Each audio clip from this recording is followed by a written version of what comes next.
if you're listening to voices from a particular region, of course it's gonna echo it's of course they're gonna echo themselves. They will echo themselves, not because they actually think you're wrong, but this is what they've been taught their whole lives. They've been taught that finance, consulting, tech, good. And every parent, I will hope every parent wants the best for their kids. They want their kids to be successful. They want their kids to have enough money to take care of themselves once they're no longer on this planet.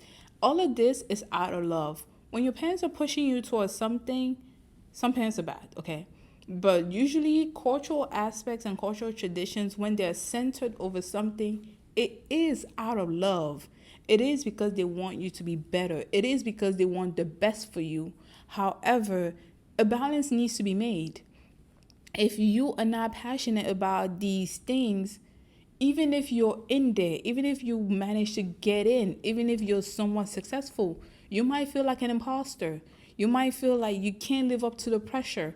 And I don't wish this on you at all, but I have heard some stories from highly reviewed professionals who are regretting their decision. Hello and welcome to Kitchen Table Advice. My name is Paula and I am the host of this podcast.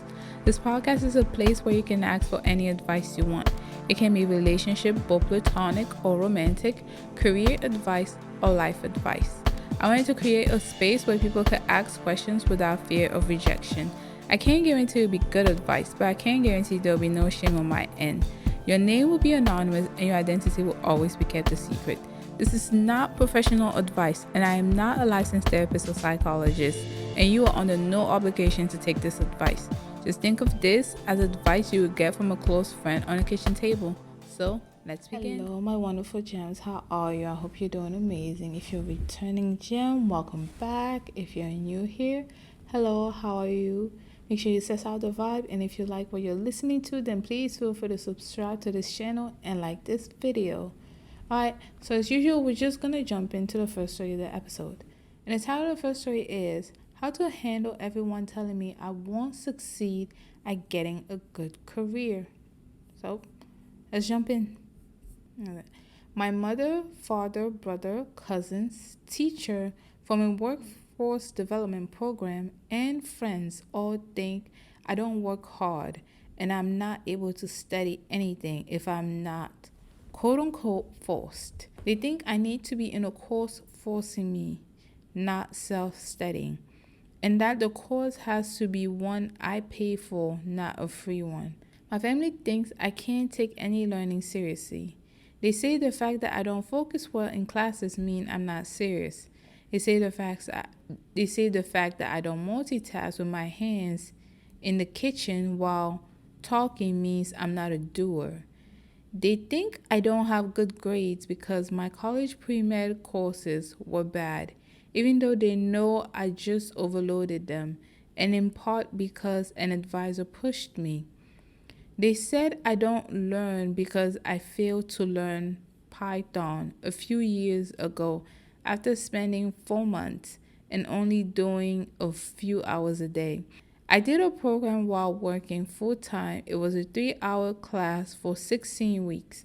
This left me with only weekends to do my personal and program work. Parentheses, some weeks were 10 hours long.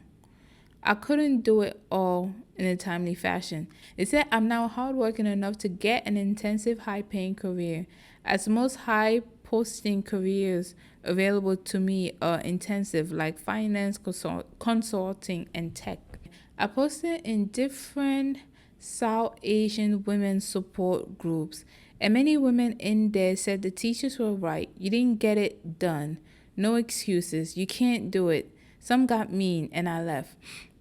And now I feel totally devastated. Not a single woman in my life believes I can do anything. I used to be such a competitive student in an intensive high school. I'm years out of college now, and I never thought I would be in this situation. I feel like not caring about anyone's opinion doesn't make sense since there's so many people telling me the same thing. Wow. We're gonna be back with our advice after this break. We are back. I am not lying. When I was reading that, I was like, is she Indian? She's talking about Python and text. I don't know. Maybe it's just the Indian people I know talk like that. But it's good to know. Um, I don't know what you went through.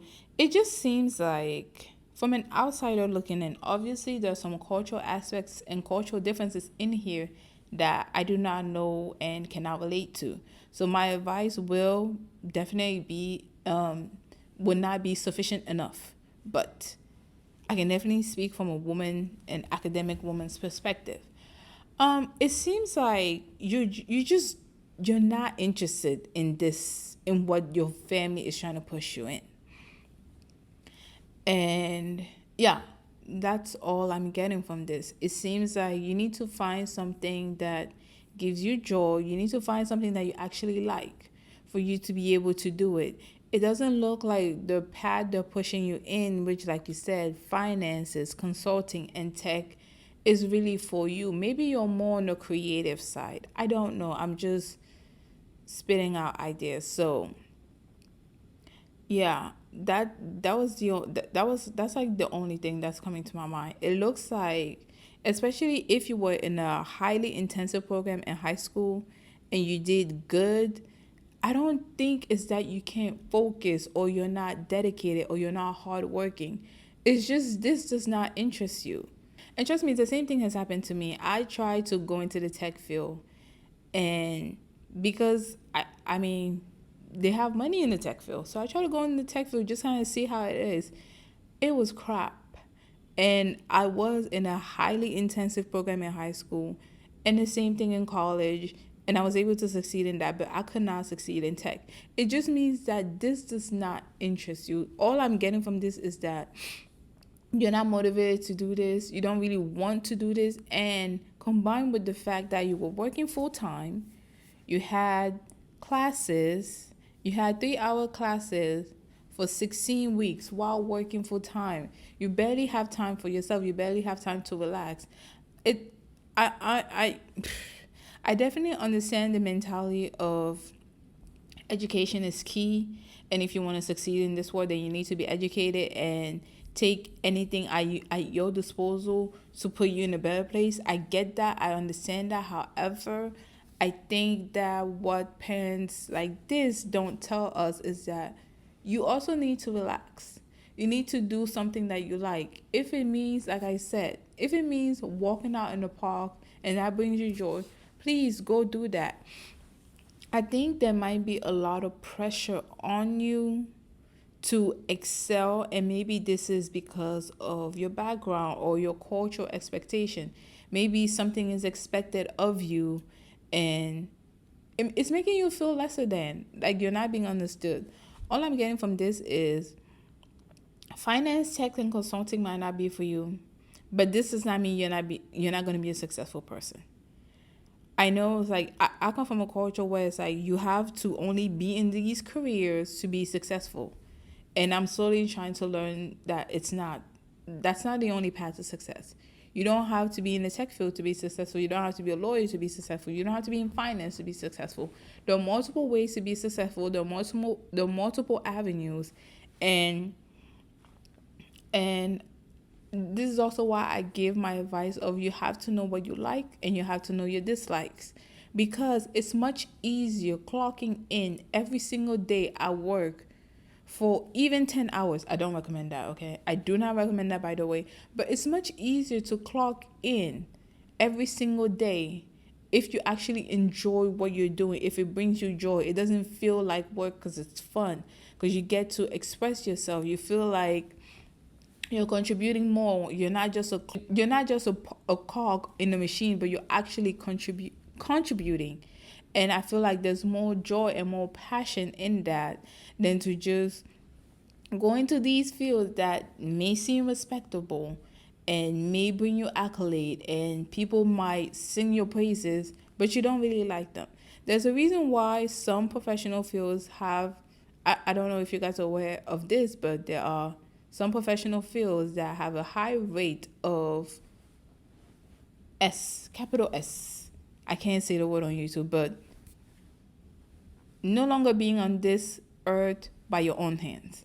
There are some professional fields that are highly revered Everyone loves them, but guess what? They're not happy, they're not joyful. And then there are people in those same fields who love it, who completely excel in that field because that is something they like. They know they get to bring something to the table, they're not pressured, or maybe they use that pressure to better themselves. But not everyone is the same. Just like a drug is not going to affect, and this is an over the counter medication, okay? I'm not even talking crazy illegal drugs. I'm just talking Tylenol right here. Just like a Tylenol bottle is not going to affect you the same way it affects me. Being in a career field that you do not like, regardless of the quote unquote success rate, is not going to be good for you. Just like it may be good for someone else who actually enjoys it. So my career is simple. You need to figure out what you like, and you actually need to find your voice. I understand the part where you're saying, if everyone is saying this, maybe I should take it into consideration.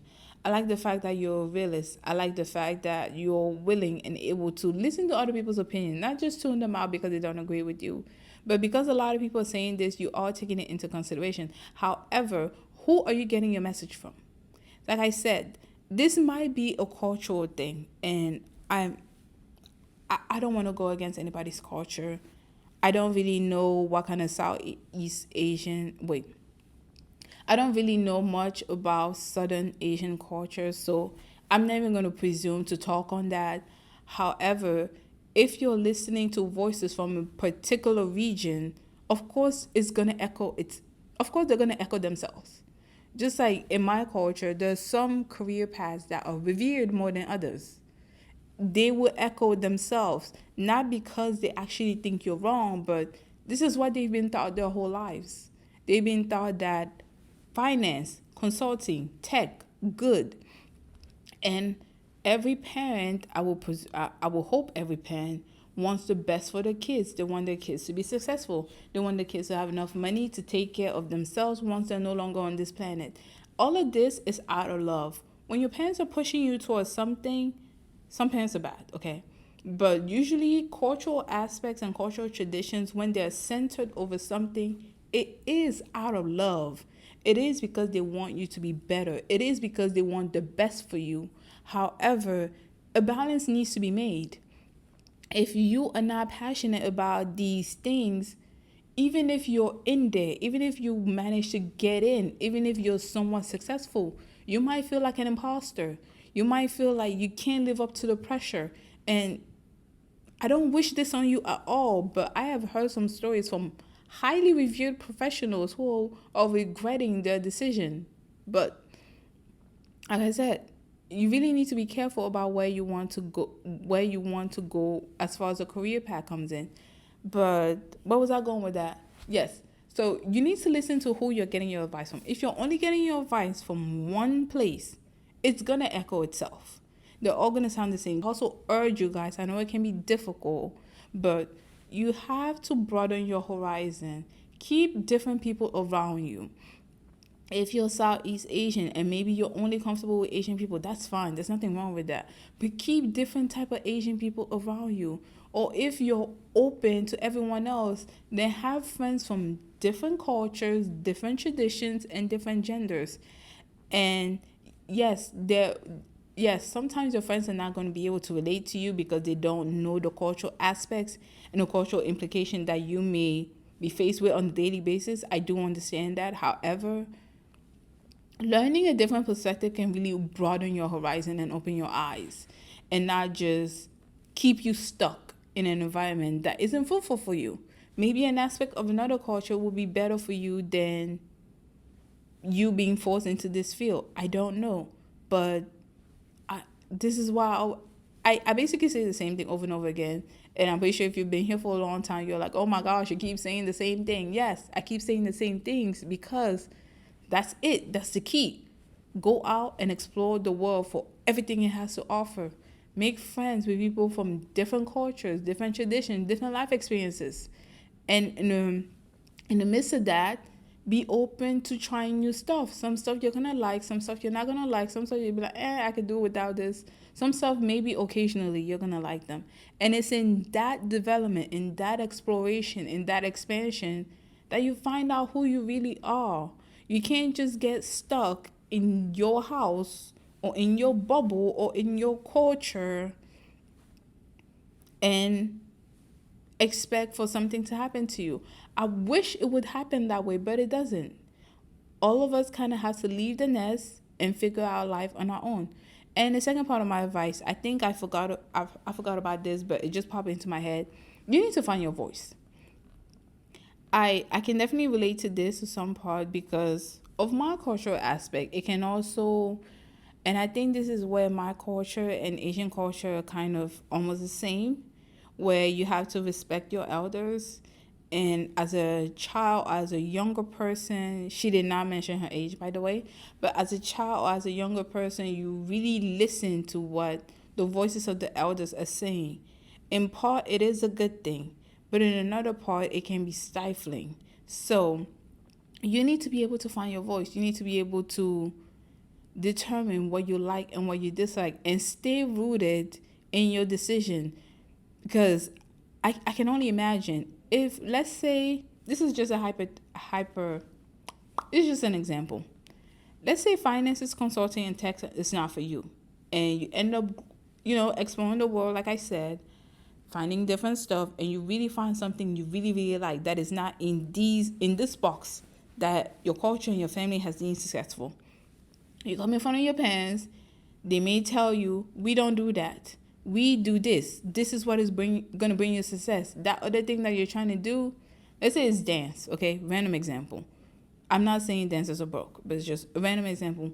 You found dance, you really like this certain type of dance, and your parents are like, no. Your culture is like, no, we do not do that. You're going to be broke. You're going to end up broke. No one's going to want to be with you. No one's going to put up with your twinkle toe stuff. But dance is your passion. And maybe you were meant to be the first person from your culture to be a great dancer on a big stage. I don't know. If you really do, if you're not rooted in who you are, and if you're kind of wishy-washy, which we can be at times, okay? I'm not saying you always have to be steadfast in your decisions. Sometimes sometimes compromise is needed. Sometimes listening to an other's opinion is needed. However, there are also times where you need to be rooted in what you want to be. And in this example that I gave, it seemed your culture and your tradition might be completely against that. But then once you pursue that thing, and if you actually excel in that thing, and the other people revere you, they're going to come and be like, oh, I told you so. I knew you would do it. It happens so many times. This is like a story that keeps being rewritten over and over and over again. I've seen it so many times, even in movies. It's like a freaking cliche at this point. So, basis of my advice, you need to find your voice and you need to discover who you are and what you want to be. And I'm not saying shun your culture or don't listen to your culture or don't listen to your family. Don't do that.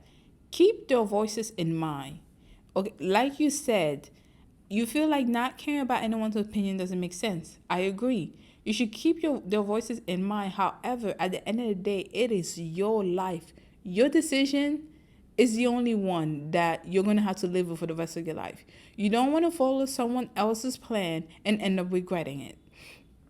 So, my advice is, these things may not necessarily be for you, so go find out what thing is for you. And once you've found it out and you're sure and you love it, bring that to your parents, bring that to your community. And whether they agree or disagree with that, you have to be steadfast in your decision. You need to stand by your decision and you need to do the best with what you think will be best for you. Because at the end of the day, it is your life. You're the one living it and not everyone else. Regardless of how they may want you to succeed or they may think that the path of success is only this way, the path of success can also be any other way. I hope I'm making sense. I really hope so. But yeah, so that is it for that advice. That was relatively long. That's it for that advice. We're going to take a quick break and be back with the second story of the episode. All right, we are back with the second story of the episode, and I really hope it's as good as the title is saying. But anyway, so the title of the story is Help Me Become the Best Version of Myself. Right? So we're just gonna dive in. When I look at photos of myself, I think I look reasonably pretty, but I feel like I'm incapable of being flirty and taking myself seriously when I'm being flirty. When I'm doing it, all I can think of are my looks, and in my mind, all I'm thinking is, quote unquote, is this all I'm offering? I don't feel as though my body is especially beautiful, although I'm working on it. I spend a lot of time to trying to love my stretch mark and the loose skin after weight loss. I'm painfully aware of what I'm painfully aware of what I look like. And when I try to be flirty, I almost cringe at myself because I'm not a fan of what I look like, and I can't imagine anyone else liking it. But I feel as though I'm reasonably pretty. I like some photos of myself. I just have weird features like I just have some weird features.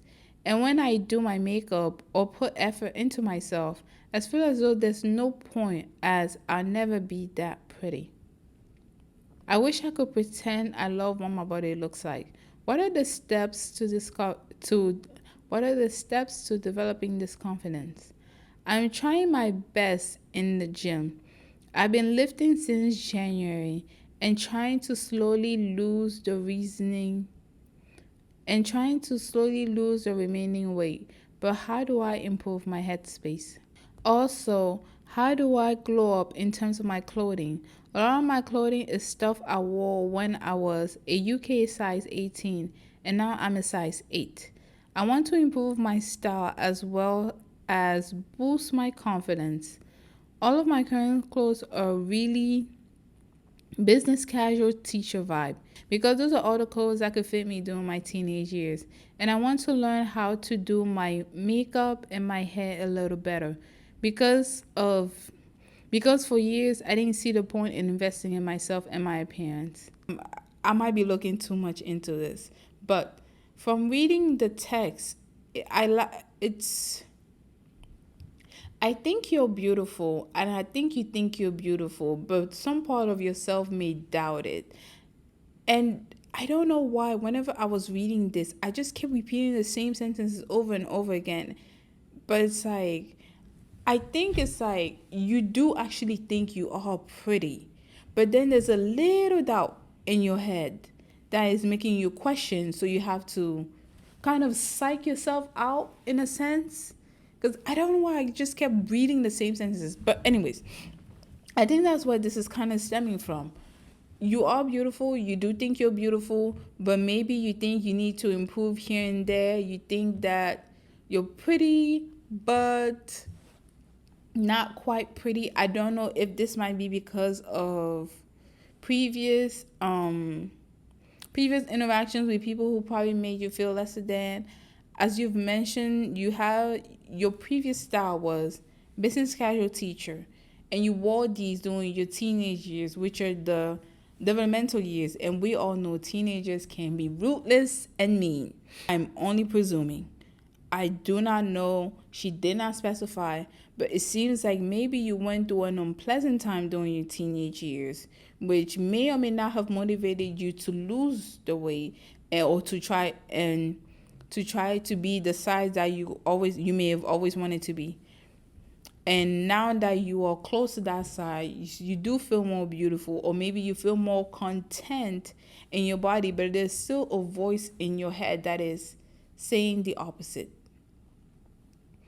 And you kind of doubt yourself on that. I think that's what's happening here. And I don't know. This is just an assumption. And this is not a therapy session. I'm just assuming. Especially the fact that I just kept repeating the same stuff over and over and over again. Kind of like trying to reinforce the fact that now you're this, now you're that. So it's like, no, kind of like a verbal affirmation. There you go. This is interesting. Well, I mean, I feel like this is all headspace, because you have the body you've always wanted. You think you look great, but it's just in your headspace. You think that you look funny. Maybe you think you look funny when you're flirting. This is all in your head. And to be fair, If someone likes you, even if you make a fool of yourself, they're still gonna think it's cute. It's just, if someone actually likes you for who you are, for you being an amazing person, a great conversationalist, and yes, you looking gorgeous, even if you make a fool of yourself, they're still gonna think it is cute, it is adorable, and it is just your thing. They're not gonna bash you that much. I think this is definitely stemming from maybe some past events that have happened in your childhood that's making you doubt how you look. I mean, flirting can be kind of cheesy, but that's kind of the point. It's like flirting can be cheesy, like, but that's the point. I feel like that's kind of the point in flirting. You try to play this push and pull game, but you just kind of gauge the other person. It's cheesy, it's corny, but it's fun. You just don't take it too seriously. What I'm trying to say is don't take it too seriously. Just keep trying to focus on yourself, and just, if you do need those verbal affirmations until you do believe that, then please feel free to have those verbal affirmations. But I think that's what's happening here. Oh, you did mention that you don't think your body is especially beautiful, but you are working on it. First of all, congratulations for putting in all that work and getting yourself to the size you want to be. This is not me saying you have to be a certain size to be anything, but if you really do feel like your size is affecting you, then please feel free to lose the weight or gain the weight until you are a size that is comfortable for you. I am all for going either way fashion. Going either way. I don't really think people should be shamed for losing a weight. And just like I don't think people should be shamed for gaining weight. Some people feel more comfortable at a certain size, and I think people should be allowed to be in that size. So congratulations for losing the weight. Congratulations for being at a size you want to be. So you need to be very proud of that. And secondly, you need to start loving your body more.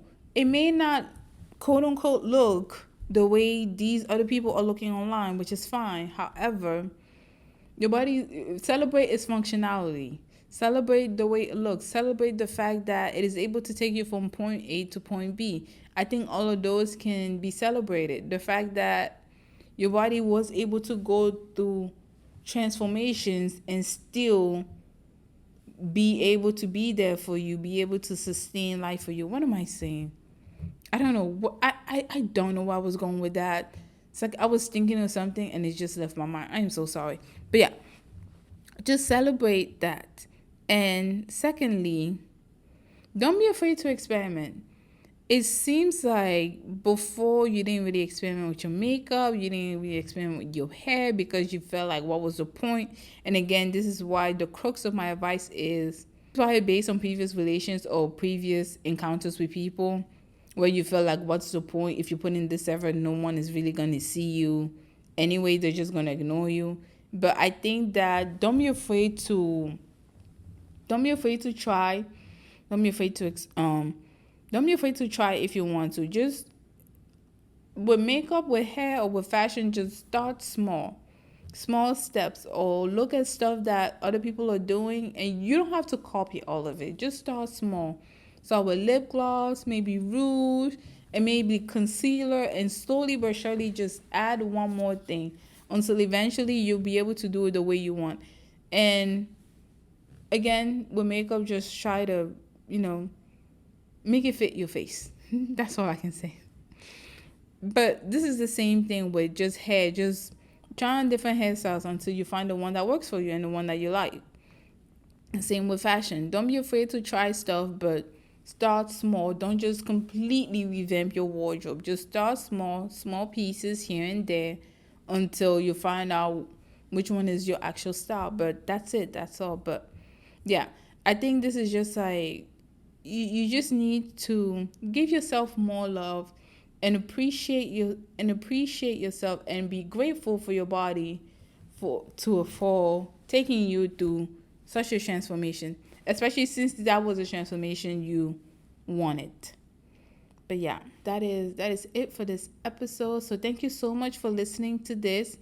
Please feel free to leave your comments in the comment section below. We always like hearing from you.